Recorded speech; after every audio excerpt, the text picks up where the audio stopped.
China has total respect for Donald Trump and for Donald Trump's very, very large brain.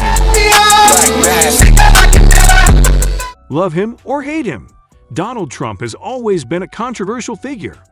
From his time in office to his post-presidency, he has said and done things that have left many people scratching their heads.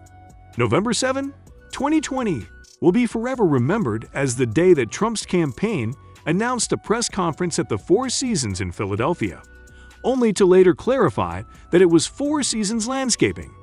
This is not it. There are many such hilarious incidents where Trump said or did some dumb things and became a laughingstock for the entire world.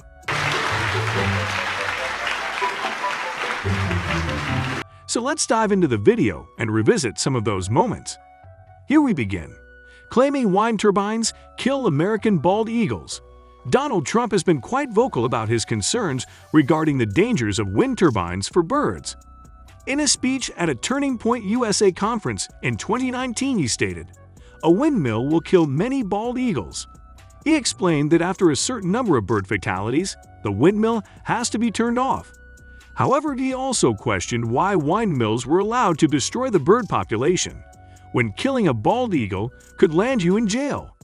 Trump even went as far as to suggest that going under a windmill would reveal a bird graveyard with more dead birds than you've ever seen in your life. They kill the birds. You want to see a bird graveyard? You just go. Take a look. A bird graveyard? Go under a windmill someday.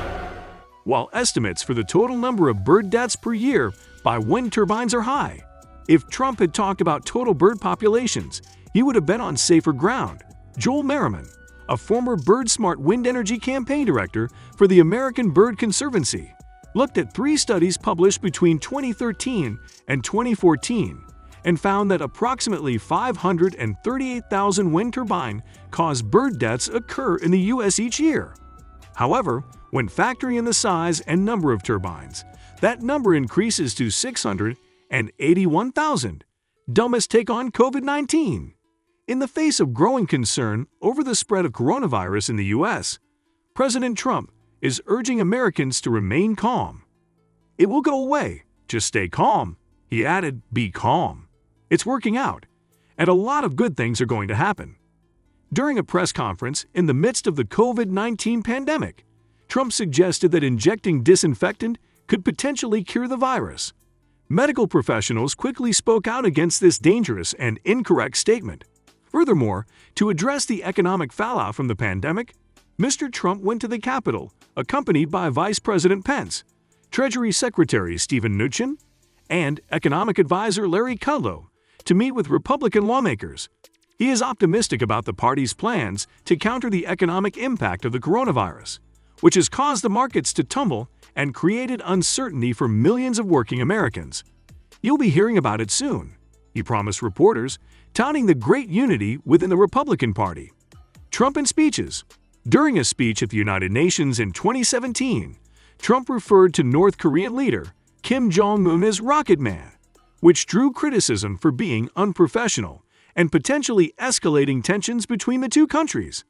During that same speech at the United Nations, Trump referred to a country called Nambia, which does not actually exist.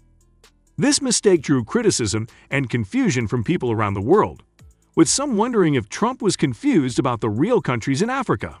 On payroll cuts, accompanied by Vice President Pence, Treasury Secretary Steven Mnuchin, and Economic Advisor Larry Kudlow, the president visited Capitol Hill to discuss Republican plans to counter the economic fallout from the virus.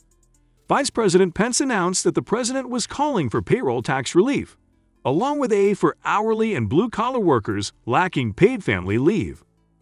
Kudlow praised the payroll tax cut holiday as a bold move, promising another package of tax cuts and reform proposals. However, skepticism persists among members of Congress regarding the effectiveness of payroll tax cuts. Senator Lindsey Graham suggested targeted measures such as paid leave for affected industries instead. As the world grapples with the pandemic, political leaders are divided over the best action. Senator Graham stresses the importance of keeping the economy afloat, especially in the travel industry. "You have to keep the economy from being locked down when it comes to travel," he argues. He highlights the potential loss of jobs that would result from travel restrictions. On the other hand, President Trump defends his administration's handling of the pandemic, particularly when it comes to testing.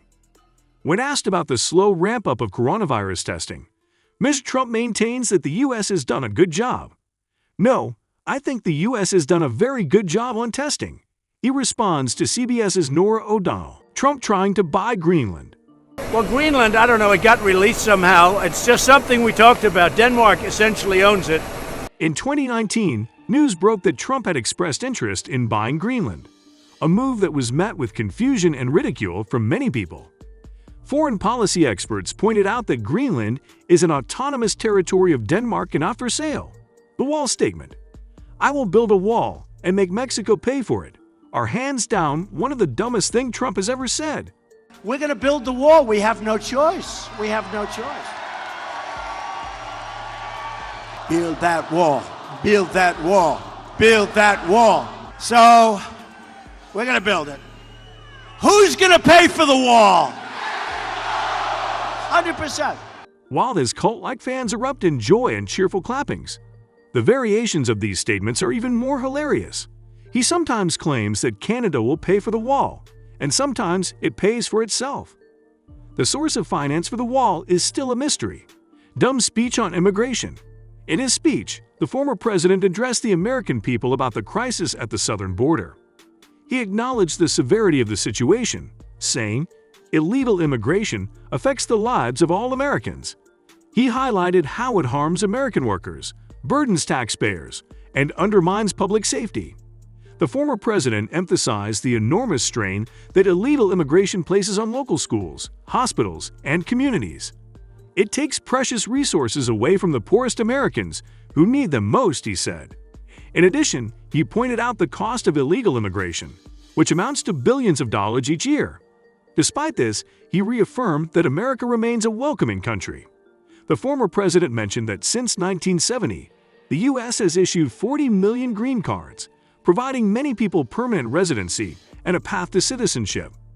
However, he emphasized that those who break the law and violate borders should not abuse the country's generosity. He stressed that mass, uncontrolled immigration is particularly unfair to law-abiding immigrants who have followed the rules and waited their turn for many years. The former president recognized that these immigrants are essential for filling the workforce needs of companies coming into the country. However, he stressed that the entrance must be based on merit. At some point, they're going to come in many cases very soon. "We need them to come in because companies are coming into our country. They need workers. But they have to come in on a merit basis, and they will come in on a merit basis," he stated. Trump during a solar eclipse in 2017. During a solar eclipse, Trump was seen staring directly at the sun without proper protective eyewear, which can cause permanent eye damage. Astronomers were quick to point out the dangers of this behavior. Did you like the video? Which is your favorite Trump moment? Let us know and subscribe for more such videos.